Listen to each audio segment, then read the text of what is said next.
Ya, saya pernah duduk di sana, tapi saya tak pernah dengar dalam sejarahnya Ketua Polis Negara mengatakan tak boleh sebut soal 3R.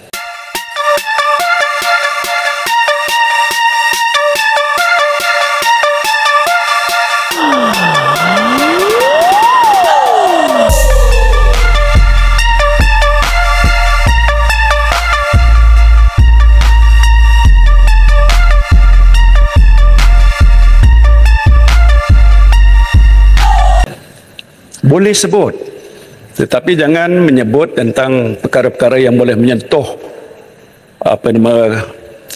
sensitiviti ataupun perasaan perkauman dan sebagainya itu. Jadi bila mana Ketua Polis Negara baru-baru ini mengatakan jangan sebut langsung, saya faham memang ada akta hasutan dan lain-lain lagi. Saya fikir kenyataan itu tidak tepat.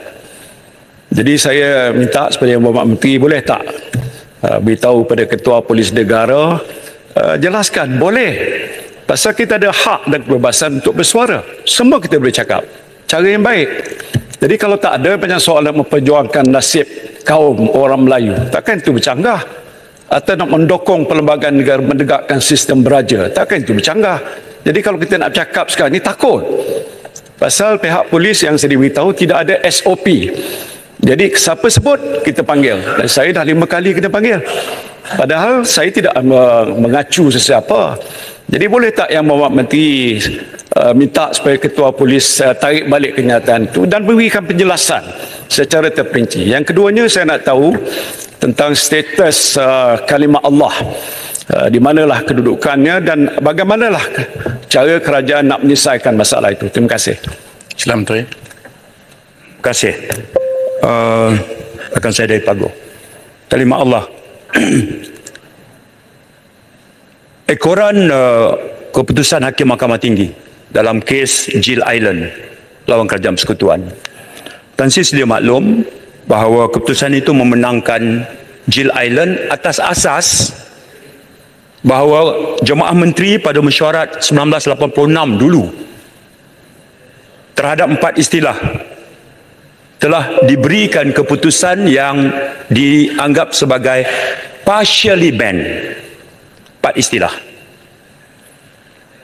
KDN sebagai kementerian yang mengawal selia melalui Akta Penerbitan dan Mesin Cetak mengeluarkan arahan pentadbiran beberapa bulan selepas keputusan Jemaah Menteri.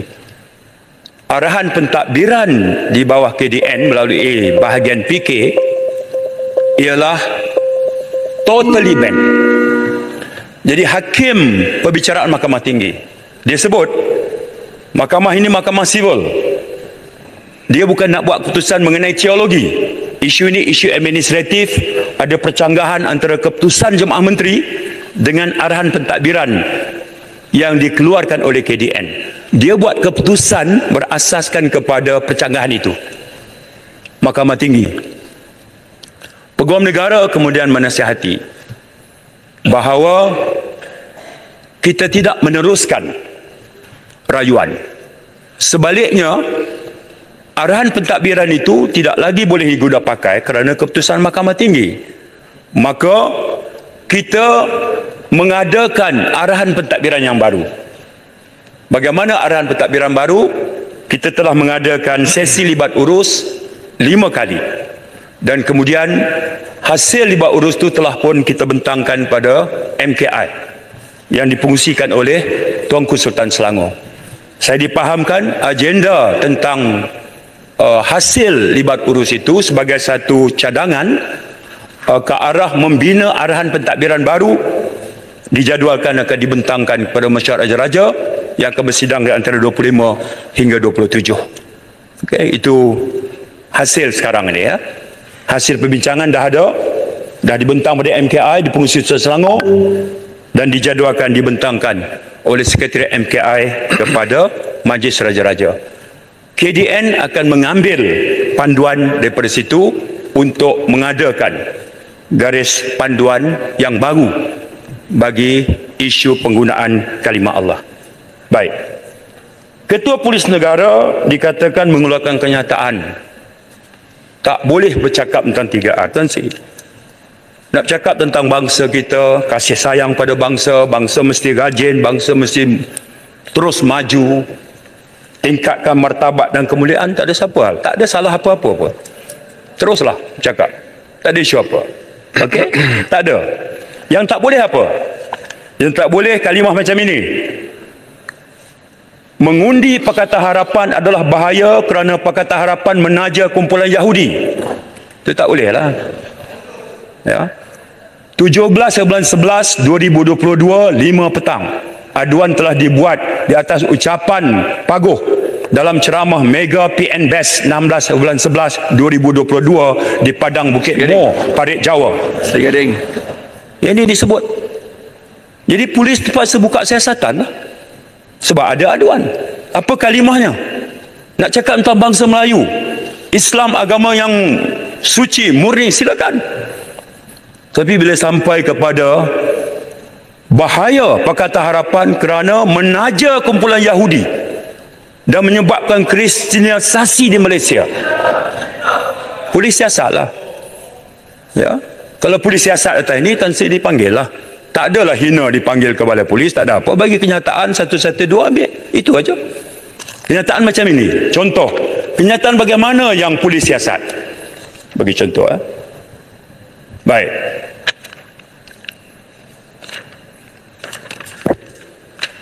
Saya ambil contoh. Baik. Ini yang dibuat oleh Marang. 30 Julai 2022. Ada aduan dibuat. Sepanjang 22 bulan memerintah, Pakatan Harapan telah merungkai perlembagaan persekutuan, buang Islam, cabar hak istimewa orang Melayu. 22 bulan saya dengan Paguh sama-sama dalam kerajaan. Pernahkah Paguh, cuba kita recall balik, pernah tak 22 bulan tu ada sebarang kertas jemaah menteri atau sebarang keputusan di peringkat majlis tertinggi Pakatan Harapan kita sebut nak rungkai perlembagaan dan nak buang Islam? Tak ada. Tapi ini diungkap. Oleh kerana itu aduan dibuat. Aduan dibuat. Ya. Baik. Semalam pun sebut lagi. Penjelasan yang nanti saya belum ambil lagi. Okay. Saya belum ambil lagi, saya tengah jawab Jawapan Paguh. ini dah bersambung. Ya, saya tengah jawab Paguh. Bagaimana dengan Baik. Pagan? Nanti kejap Arau. Baik. Semalam penutup muktamar Marang sebut lagi 3R ni patut dikenakan pada perkara yang mengancam agama Islam dan undang-undangnya. Ya.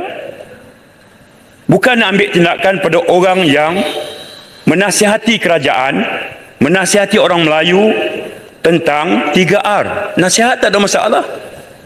Tak ada masalah. Tapi bila sebut perbuatan ini adalah mencabar Islam, mencabar Allah, mencabar raja-raja. Tapi tak disebut siapa cabar. Ungkapan di mana? Kat mana disebut? Tak ada. Lontar macam tu aja. Ya. Cabar undang-undang syariah ni mencabar agama umat Islam, mencabar Allah, Tuhan kita, mencabar Nabi kita. Kat mana dalam negara kita hari ini yang Allah itu, yang Islam itu dicabar dan segala macam ni? Jadi kalau umpamanya aduan dibuat terhadap perkataan-perkataan macam ni, saya nak sebut kenapa kita PAS menolak PH, kerana dalam PH ada DAP. Okey, tak apalah, walaupun hakikatnya 1999 PAS duduk dengan DAP, 2004 dengan DAP, 2008 di mana DAP bertanding, PAS jangan bertanding, di mana PAS bertanding, DAP tak bertanding. Tak ada masalah waktu itu. 2013 di Selangor memerintah sama. Ya, baik. Tapi bila disebut PH menolak Islam, menyokong komunis, puak yang khianat dan puak yang menolak raja, bila pula kita tolak raja? Ini diungkap bila? Diungkap dalam perutusan video dalam kuliah duha Masjid Rusila 14 Oktober 2022. Jadi terpaksa aduan dibuat dan disiasat. Jadi ini Paguh dan rakan-rakan ahli parlimen, dalam konteks inilah Tan Sri IGP memberikan nasihat. Ini konteks yang latar belakang. Saya ada berpuluh lagi. Kes yang disiasat ni Tan Sri sekarang ni 104 kertas siasatan dibuka. 104. Di sebelah sana pun ada, di sebelah sini pun ada. Sama. Ya, kita buat semua siasatan 104 yang saya diberikan bahan untuk memaklumkan. Saya boleh sebut lagi perkataan-perkataan yang saya katakan bahawa kanun keseksaan, akta komunikasi, perlembagaan persekutuan, ini hal-hal yang menjadi panduan kepada kerajaan dalam menangani isu 3R. Penjelasan sikit. Yang tak dihalang terus apa dia? Silakanlah nak cakap tentang agama, tentang bangsa, silakan. Ya, sebab kita pun seperti mana sebelah sana, kita pun beriman dengan Al-Quran yang sama. Kita baca ayat, ya ayuhan nas, inna khalaqnakum min zakari wa unsa wa ja'alnakum syu'uban wa qabaila lita'arafu. Inna akramakum indallahi atqakum, innallaha alimun khabir. Kita baca. Saya pun dulu usrah bahasana dengan Kota Baru. Nakik yang sama bacalah. Kita tahu. Wahai manusia, sesungguhnya Allah mencipta kamu daripada lelaki dan perempuan. Dan kemudian kami jadikan kamu berbangsa-bangsa, bersuku-suku. Untuk apa? Untuk lita'arafu, saling kenal mengenal. Relevan tu. Relevan lah. Ada Melayu, ada Cina, ada India. Bukan gelar kafir, Zionis. Itu bukan lita'arafu. Penjelasan yang Muhammad. Ya. Assalamualaikum warahmatullahi wabarakatuh.